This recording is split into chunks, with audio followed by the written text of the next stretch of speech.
Alright, good morning everyone from the foothills of Boise. You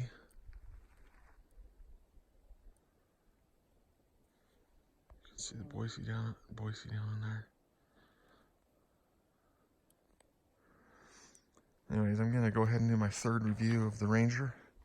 Yes, I've done 2 others and I haven't posted them. So I'm gonna try to do a shorter one. It's more simple.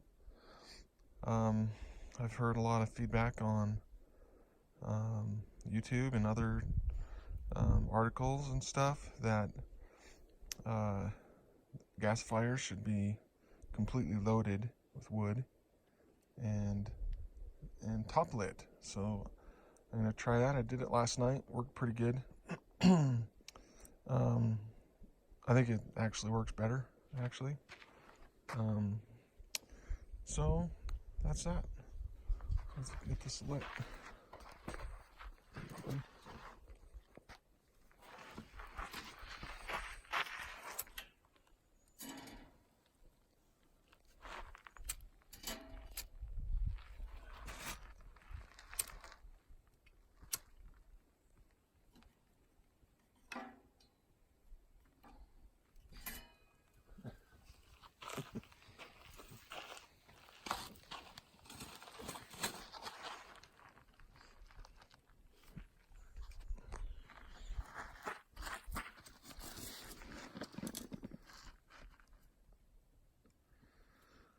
I'm here with Max, my youngest son. It is like 6:30 in the morning.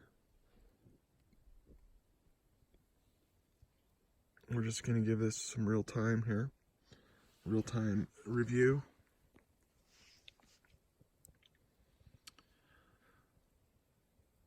So we're up here on this ridge. So thinking about it, the wind's coming in from down there.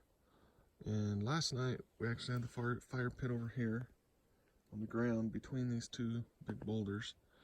And the wind was just busting up that little crack right there pretty fast. Lots of wind. So not an ideal place to have any fire in the wind when behind you have this tree with a lot of dead stuff on it. Looks like the tree's dead. Oh boy, and that's the tree we tied our hammocks to. Anyways, we're still alive. So we moved the fire pit just a little bit behind this rock, and still not ideal, but it was better. It slowed the wind down a little bit. So the ideal situation to do in the wind is to have the wind coming the opposite direction. So if the wind was blowing this direction, which now it's blowing towards me, the rock would project that flame up and just kind of, keep it from, kind of keeps the heat more at you. It kind of acts as a shield too, but there's plenty of wind happening plenty of heat coming off the stove already, and the wind's blowing it right on me. I'm kind of far back. But this is the Ranger. I did splurge and bought the spark arrestor, the screen that Solo Stove sells. It's not going to be shipped until October. But the reason why I bought one for the Ranger is simply because I take this one out all the time, and it's just, you never know the circumstances. It's nice to have something to make it a little more safe. Not to mention that it already is very safe. I mean, it's a contained fire. I've got the ring on the bottom. What do you call it? The stand. And we're gonna do some cooking on it in a little bit, and it's not level. Nothing's level here. So I've got this board here, kind of leveling it out a little bit. Again, we want it to be safe, so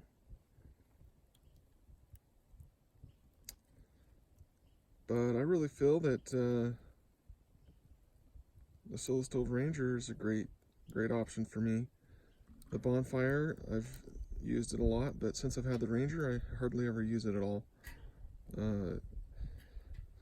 If I go sledding with the kids and stuff in the winter, I always take the bonfire. I do that. So, but I haven't had this Ranger yet in the winter because I've only had it since the spring. Or maybe, no, when did we get it? Late winter? Yeah. Yeah, so sometime in late winter we've had this in the Yukon. So the Yukon, I didn't buy the spark arrestor for that because it's in a safe spot in my yard. There's not really a whole lot of danger there. But up here right now, we're right in a moderate dryness. There's not a burn ban for contained fires, but for any other type of fire, you need to have permission or a permit to do, which probably means you'll get a no right now because it's starting to get pretty dry. We're in, it's the 31st of August, and I'm surprised we're not already in a full-out burn ban. But all right, we don't have any real gasification happening yet. But last night when I did the top lid approach, it did take a few minutes to get it to gasify. There might be a little bit, but there's a really cool video. Maybe I'll link it here. The guy explains gasification really well, and so it's kind of a neat, informative video about how this works and kind of taking care of some misconceptions. He kind of accuses a lot of people, including me, of just using this as a fire pit, and it's more than a fire pit. I mean, we of course all know that. We're all big Solo Stove fans. It's more than a fire pit. It's pretty awesome. But what it does is actually more complex, and the use of it will change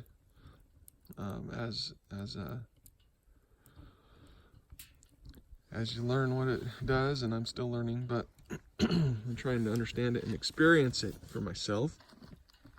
But this, last night when I loaded this clear to the top of wood,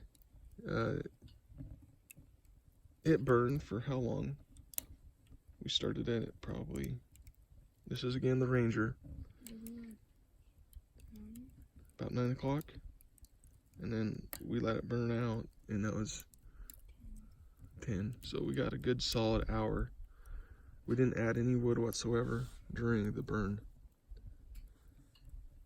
Okay, so take me back maybe a month. I probably would have just started a small fire in the bottom and just kept adding wood. And so, and that's how you do a fire. I mean, that's how we've all done fires. You start a little fire and just add to it. But this is just load it completely full and then light it on top. And it, as you can see, you've been watching it it's been going for 9 minutes now. You've watched the whole process with us. And although we don't have full gasification yet, there is some gasifying happening. I understand though that what's happening is the fire is turning the wood to charcoal, and that makes that's a process, and once it gets to that point, it starts to burn efficiently, gasify.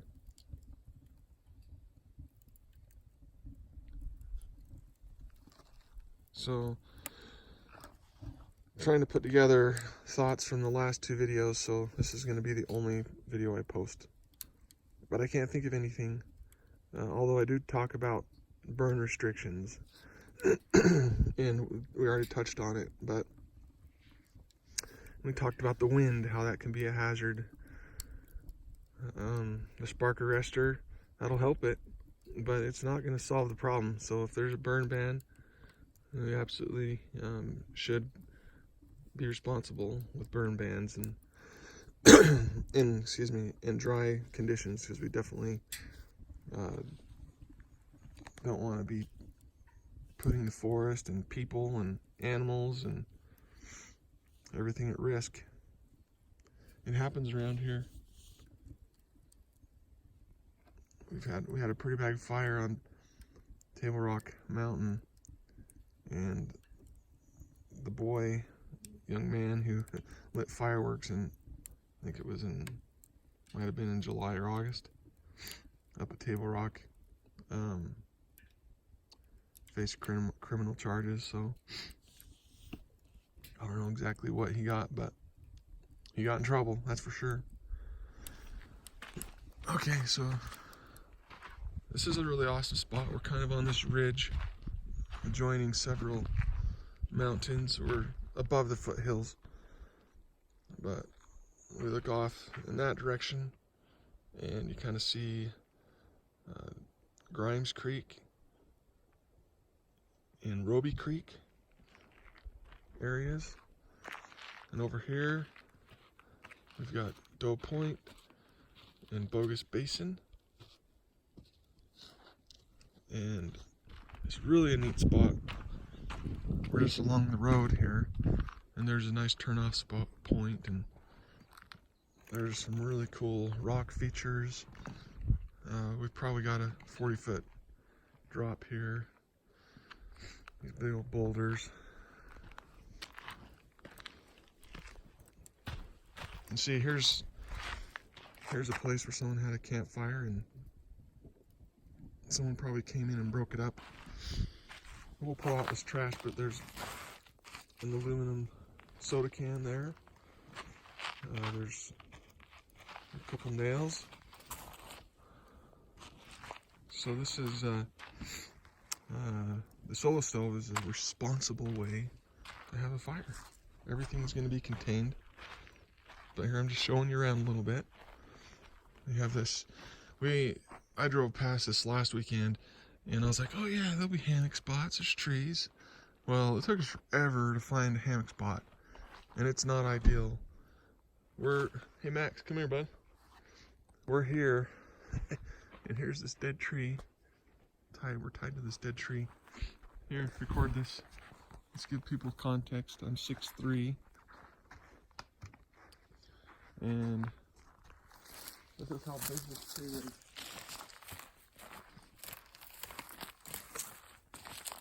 Huge tree, and so not an ideal tree for hammocking. Thanks, bud. Because it takes a lot of your cord. So we've taken it and we're just attached to something over here. That's where we've attached to the tree. And here's the second hammock attached to this limb. And then here we are. If the wind blew too much, it would sway us and we'd bump each other. But if you get out the wrong side of your hammock, you're like, that's a pretty steep little slope there, and it's sandy. But it's kind of cool down here. I'm gonna go down it. I'll probably do some slipping and sliding doing this.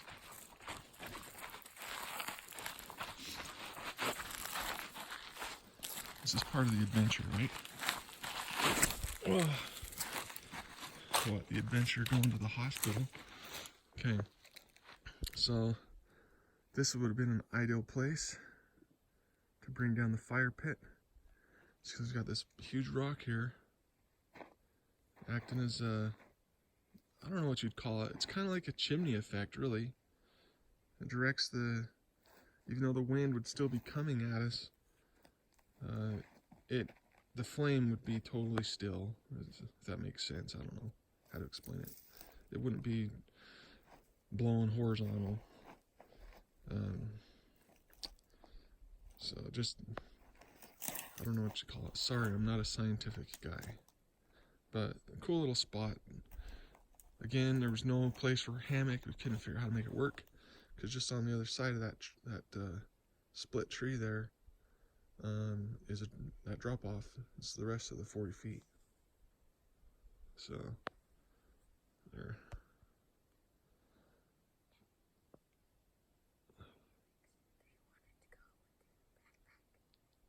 Huh?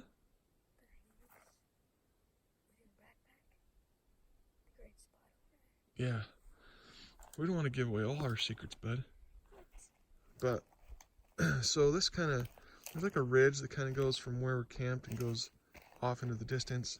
And then way back in here, on the top of that rock, there's an awesome hammock spot. Sorry, I can't give you real context of distance here. It's a really awesome spot. And you're really kind of perched out on this little knob. And then you're probably have a 100-foot drop. So, but it would have been a climb to pull all of our cooking stuff and everything down to over there. So we just decided to stay up here by the vehicle. But anyways, let me come back up here.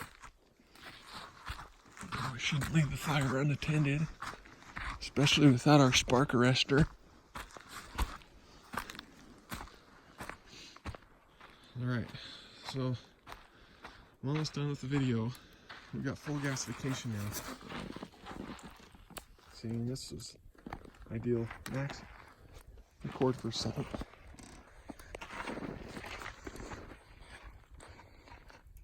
This is what I thought we'd do. We're going to put these roasting sticks on that.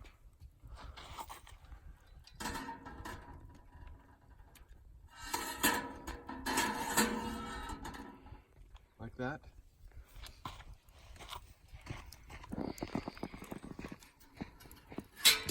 No. It's all right.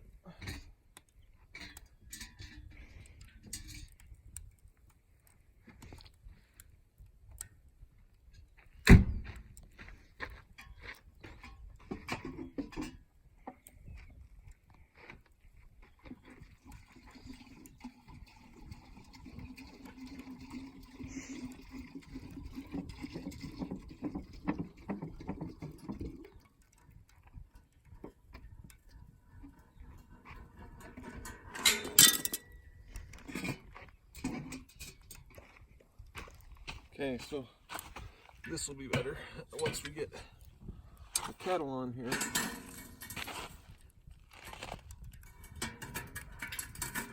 You know, it won't be better.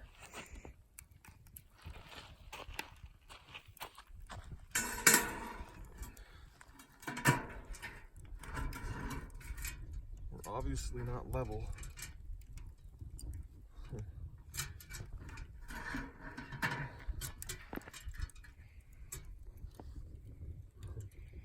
Well, that's interesting.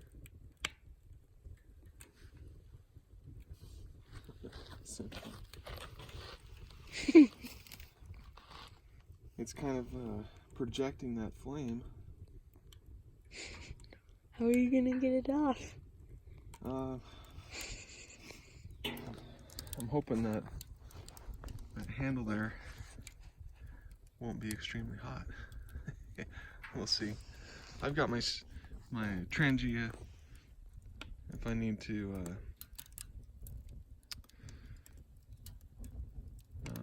if this isn't going to work.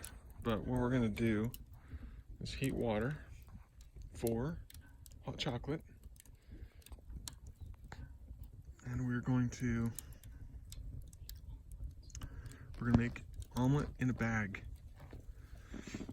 Haven't had it for quite a while, so we're going to do that. Excuse me.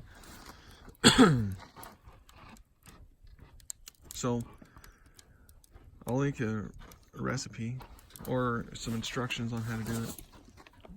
Just another fellow reminded me of it on YouTube the other day, so I will link that to you. And it's just kind of a fun, creative way to make an omelet. it's not super messy, and you only need a vessel to boil water in. That's all you need.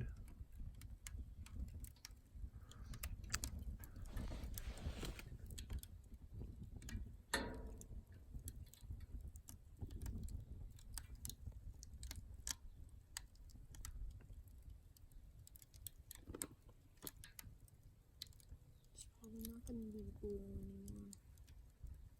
That's okay. Max makes an important point that anything you cook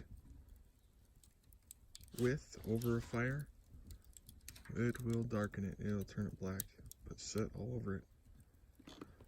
And that's something you just have to deal with. Some people clean it off, and some people don't, and just let it blacken up. And I hear that if it blackens up too much, it can thermally decrease. How do you explain it? I hear it can just make it harder to get a vessel to boil, which that doesn't make sense. The heat's there, but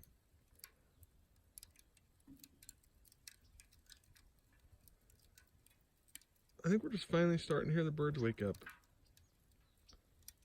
And the birds were a little lazy this morning. I thought for sure they would be chirping by now. But they are now, but they weren't when we woke up. I guess the earliest bird gets the biggest worms. That was good on that.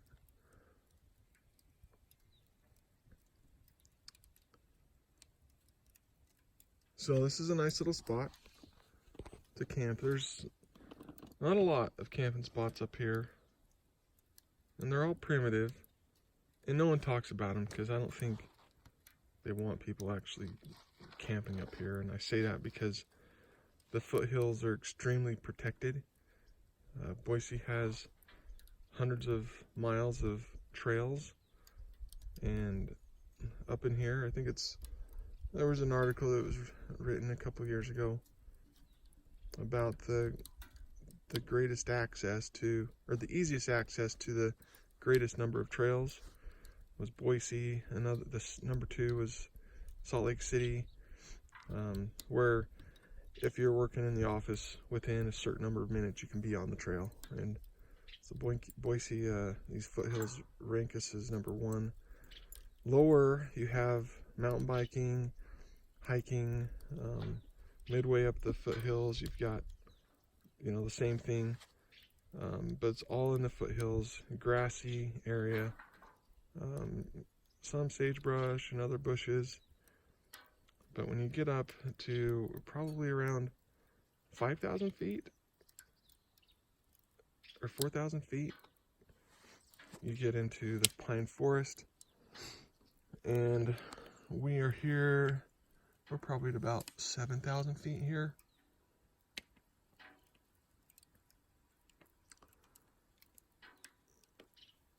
And this is probably, on this trip up this road, it took us about an hour, and we went maybe 15 miles. This is probably the earliest opportunity to have a nice kind of secluded camp. There's lots of other pull-out areas where I see people camp with camper vans and stuff like that. Going up the road further, there's other camping opportunities. Some really nice ones, some big ones. They're all primitive. On the other side of Bogus Basin, though, they're on Moores Mountain, or I think it's the backside of Schaefer Butte. Actually, there is an established campground. I think it's the Boise National Forest managed campground. But there's these nice little spots to camp here and there. And there's not a lot of roads up here. It's, like I said, it's been protected. It's very well managed for the recreationist, the non-motorized recreationist. There is some motorcycle trails up in here. Just discovered this one Didn't even know it was here. But it's trail 155. And it shows us no Jeeps, no ATVs, but motorcycles are allowed. Doesn't say anything about mountain bikes. I don't know that we want to mountain bike that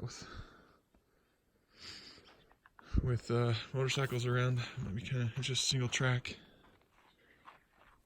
But people last night coming up and down this on ATVs and motorcycles.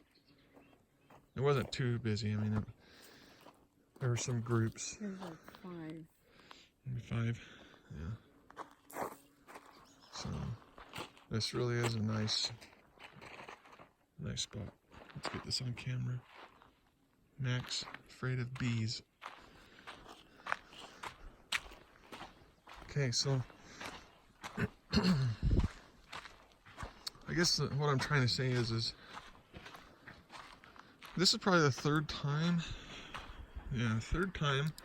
I've been camping up in this area of the mountains. I'm usually traveling, you know, even though it did take us an hour, but I'm usually traveling 90 miles, 50 miles, you know, hour and a half drive, 2-hour drive to get to this kind of camping. This is awesome camping. This is awesome. And I've got full service. It's kind of cool.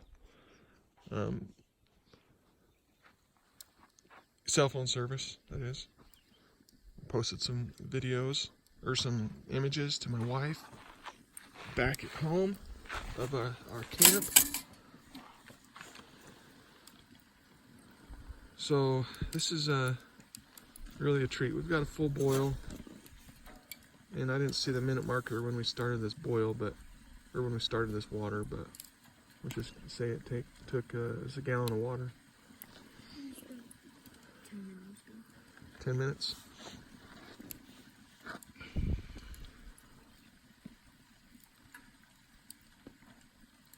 Okay, so what we've got going on in here is we've got the charcoal happening. And I'm assuming it's going to maintain this boil, because we need to maintain a boil for probably 5 minutes for this freezer bag omelet. Anyways, I keep getting distracted. But for me to leave my house, be up here in an hour, only 15 miles, it was really awesome to see the city lights. And there are some wildfires in the region, so it kind of filters the light a little bit, you know, from the city, and it looks really kind of cool.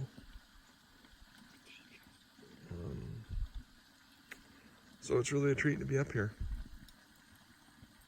And here I am on YouTube explaining it. I've given away my location, and hopefully it can remain a secret. Maybe I'll beep out my location. Let's do that. Alright, so we're going to get to breakfast.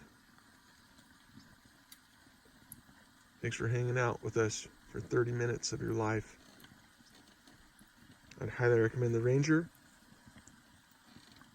And I'd go as far as highly recommend the Screen, because everything I've heard, because they have been shipping them out to people with the bonfire size. People have been saying they're super well built. They're really awesome. Solo Stove is going to send a new top ring, so that it fits perfectly. So they're really trying to take care of us and make sure it's right. And yes, they're expensive. And I don't even have mine yet to actually give my true opinion about it. But like I'm saying, I would highly recommend it, especially if you're taking your stove out into the forest and stuff, or you're around grassy fields. You're getting into the summer and the fall. This is a super safe fire pit. It's awesome. But I would recommend getting this screen to make it even safer. And it's not going to be 100%. It's never going to be 100%. When you have a fire, there's always a chance of accident. But it's going to make it much more safer. It's going to make it much more safe. I guess safer is a word as well. And safe's a word. So you take it however way you like it. I gave you 2 options there. I think it's too early. I think I'm dehydrated too. My brain is not functioning. Alright, so we're going to boil this out of water here, so I'm going to get to our omelet.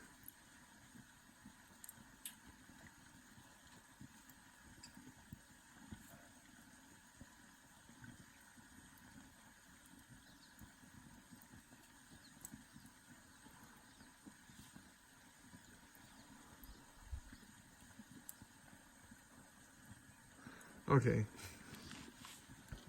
I'm thinking back to the other videos that I've done on the Ranger, and there's 2 of us. Last night there was plenty of heat for the 2 of us, and we would be scooting closer as it would die down. But if everyone were to scoot close to the fire pit when it starts to burn down, you could probably have 6 to 8 people shoulder to shoulder around this and still feel the warmth. So the Ranger puts out a lot of heat. The bonfire, probably get another 5 or 6 people around it. None of this has been tried. I have had the Ranger out, and we weren't really gathering around the fire pit for warmth. We were gathering around as it's a centerpiece and a gathering place. And we had probably 10 chairs around on a concrete slab. We were all out on the 4th of July. And that was pretty fun. But we weren't there for the heat, you know. Yukon, I mean, you could probably just fit a whole village around that thing. It's huge. And I haven't had a large crowd at my house since I've had the Yukon, to give you anything meaningful. But I'd recommend the Ranger. If you've watched this video this entire time, you should probably get a life, because I'm speaking really slow. I'm noticing that I'm scatterbrained, but I'm probably dehydrated. We've got the sun starting to hit the mountains behind us.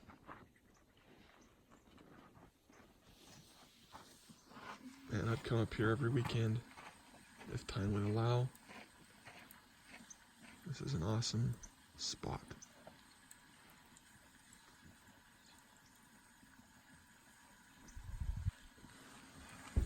We're maintaining a boil, and we're to the coals here, so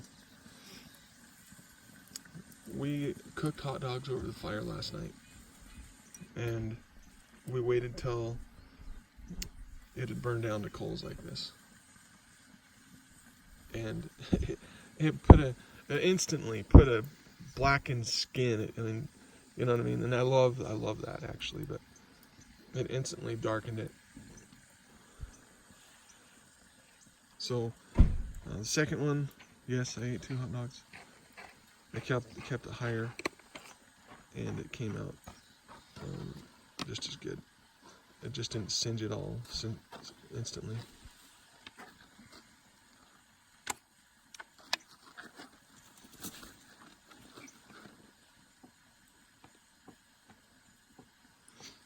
Did the s'mores.